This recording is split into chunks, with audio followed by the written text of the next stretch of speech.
Hey everyone, welcome to a new video. I hope you had a great day. Let's take a look at some new tales from retail, shall we? The first story is called You Can't Uncut Keys. So I'm a locksmith. I both go out on calls and stay at our shop where we sell locks, keys, safes, all kinds of stuff. It's just me and my dad that work here. This happened a few years ago, but you usually remember the really fun customers. We were doing some cleanup around the shop when a middle-aged woman comes in and slams a rather expensive key down and says she wants to return it.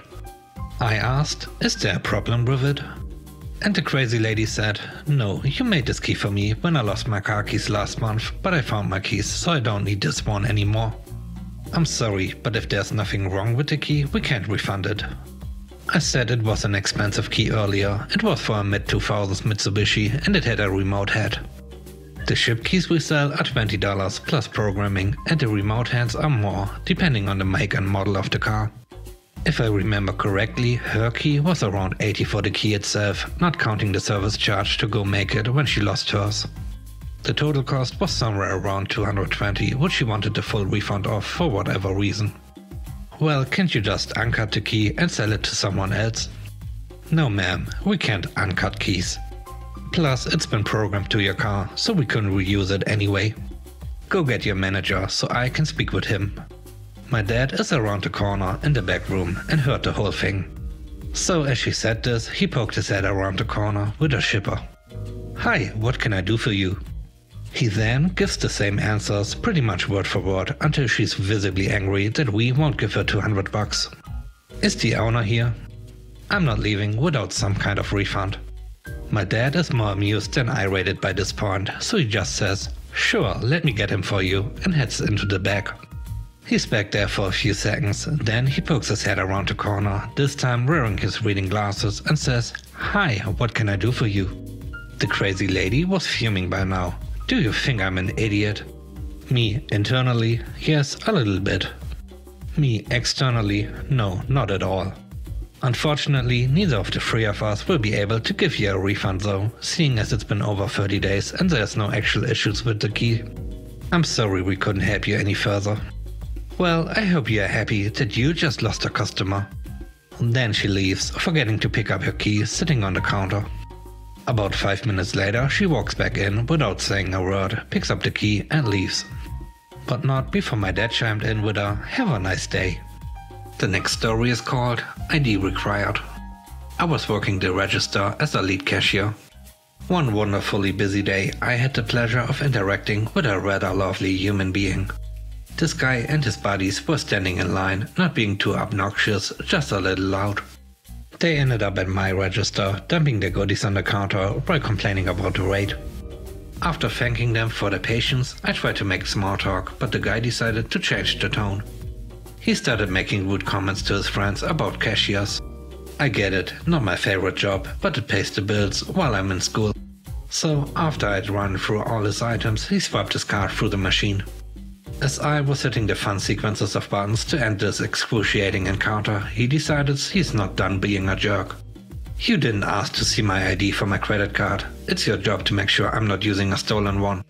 He elbows one of his buddies to witness this mockery. Oh, sorry, the system is running it as a debit. Did you put in your PIN? It's not a debit card, it's a credit card. It's really not that hard. He holds up his card to show me. Look, it even says CID on the back of the card. I don't know about other retail stores, but we had already moved away from checking signatures on the back of cards against the signature lines because by that time the transaction has already gone through.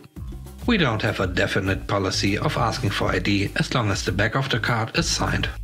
But I said, alright, cool, can I see your ID? Thank you, should have done that to begin with. He opens his wallet and begins fishing through it, looking for his ID. After a moment, a blank look crosses his face. I don't have it.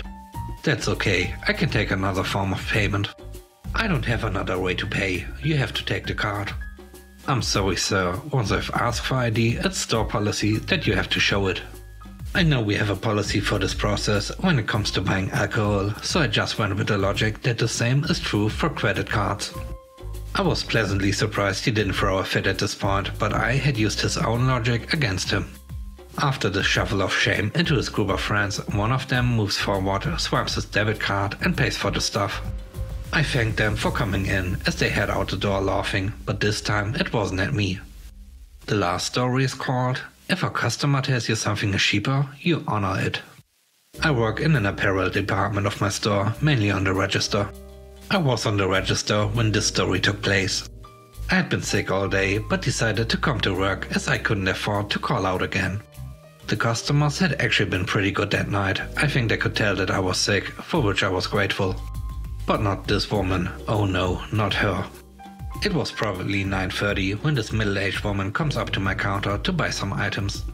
She had a few shirts from the men's department as well as some workout pants and a few small bottles of wine. I start ringing her things up and she has a coupon for buy one get one free for the men's shirts. I scan everything, total it and then apply the coupon. I tell her her total and she just stares at the screen in that way that only really bad customers can. I knew she was going to have a problem the moment she opened her mouth, but what came out surprised me because she was so bold. That's not enough of a discount after that coupon, I want more. I really wasn't sure what she could mean, I was really confused. Well, everything rang up at the price it was supposed to. I don't really know what you mean by not enough of a discount. Everything the coupon applied to, it took off. Yes, but it's still not enough. I thought it would work on the pants as well. The coupon in question clearly states young men and men's shirts. There isn't anything on the coupon anywhere saying anything about pants, so why she thought that beats me. Oh, I see. The coupon is only applicable to men's shirts. There isn't a coupon for pants this week. She kind of narrowed her eyes at me, but didn't say anything else, so I figured that was it. I repeated her total again, and very politely. She ignored me and asked where our New Year's Eve jewelry was. We didn't and still don't really have any jewelry for New Year's Eve, only really Christmas. I don't know why, but we don't. I told her this, kind of confused as to why the conversation had gone that direction since I had finished ringing her out and everything was backed. Well, do you have any custom jewelry or stuff like that? I told her that yes, we did and gave her directions to where they were, assuming she would go look once the transaction was completed. But I was totally wrong. Without another word to me, she books it in the direction that I had explained to her and leaves me with an unfinished transaction, me sick as hell in general and getting sick of her weird wishy-washy attitude. Add to the fact that I had customers that had just lined up after she walked away, so I was really upset. I explained to the other customers what happened and told them that they could check out in the front at the main check stands if they would like, but they didn't mind thankfully. I waited and waited, probably 5 minutes. I don't know why the other customers stayed in line, I would have left long before then. Then the woman came back all of a sudden, holding 2 little wallet clutches that were sparkly. Pretty good for New Year's Eve, even if they didn't say anything about it on them. I found these, add them to my total. Sure thing. So I added them to her transaction, put them in the bag with the rest of her items and told her her new total. She stared at the screen again, this time really scrutinizing it, and I could feel my soul leave my body with how annoyed I was. No, those aren't cheap enough. Those jewelry bag things are supposed to be half off. I knew how this was going to go right then and there, and I just wasn't having it. I felt bad for the other customers in line, but there was no way I was going to let this woman get away with adjusting the price of something I knew full well wasn't on sale. Ma'am, the jewelry is actually regular price right now, it's not on sale, I'm sorry. So what was the sign over there then? It said 50% off of all holiday jewelry. The answer lied within her question, all holiday jewelry. Which is not what she had. She may have been using it for that purpose, but it wasn't actually holiday jewelry. I explained it to her, this time a little less friendly than I had been. The woman in line behind her, who had stayed through her taking her sweet time shopping, finally gave up and walked away, so it was down to us again. Well, that's false advertising. If I ever hear those words uttered again in my life, it will be too soon. There are so many customers who just think that something is false advertising because they are too ignorant to realize what they are getting isn't included in a sale. I couldn't stop myself again. Can you explain to me how exactly it's false advertising when the sign back there is only on top of the holiday jewelry when these clutches you got were nowhere near there, as well as full price? I don't understand. She just rolled her eyes at me, but didn't say anything in response. I asked her if she would still like them, and I think out of spite, she still took them. I repeated her total for what felt like the 8th time. I mean, at this point, I had spent almost 20 minutes with her at the register, and I had other things I needed to do in my department. She looked at the screen again, all scrutinizing it. I knew she was looking for anything else that had an imaginary discount she had conjured, and she found one with the men's workout pants. So, those pants were supposed to be 50% off. It was like she had to get something discounted. There was no way she was going to leave without getting something for cheaper than our already insane sale prices. Also, our men's workout pants, especially the brand she had, were definitely not 50% off. They were 30%. And the reason I know that is because I had set the ad for men's athletic wear that week. Ma'am, I'm sorry to inform you, but no, they are not. They are only 30% off this week. I set the ad myself, so I definitely remember that. She just sighed heavily, definitely annoyed, but at least she didn't fight it. I waited for her to scrutinize the screen even more, but alas, she finally pulled money out of her monstrosity of a purse. I almost cried from joy. Right as she was about to hand me the money for the purchase, she did something so unthinkable I'm still unable to fully process it. She looked at the screen one last time, looked at me, then the bagged merchandise, and then put her money back in her wallet. You know what? I really don't want any of the stuff anymore.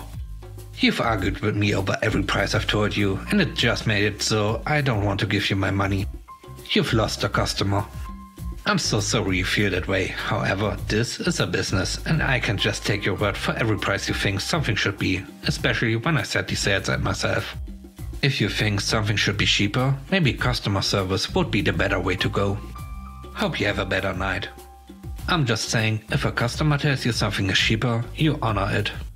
Now, I did something very unprofessional here, and I'm going to be honest, I shouldn't have said what I said. But I had been sick all week, and I was very angry and just wasn't having it. Let me stop you there. I will never take a customer's word for it or honor a price blindly. Expecting me to just do that, especially with such large adjustments, is ridiculous. You've had an issue with everything I've rung up for you because you didn't read the sales signs accurately, and that is not my fault. I won't adjust prices for you because you choose to ignore and pick and choose what you want. Have a good night. I stayed at my register as she walked away. I honestly expected her to go straight to customer service, but instead she walked out the door. She had muttered quite a few rude remarks, but I didn't care. I was too angry. Yes, I shouldn't have said what I said, but I'm sorry. This is a business. Thanks for watching. I hope you enjoyed the video. If you did, please leave a like, comment and subscribe to the channel for more content. Let me know what you think about the video in the comment section below. Have a great day. Bye bye.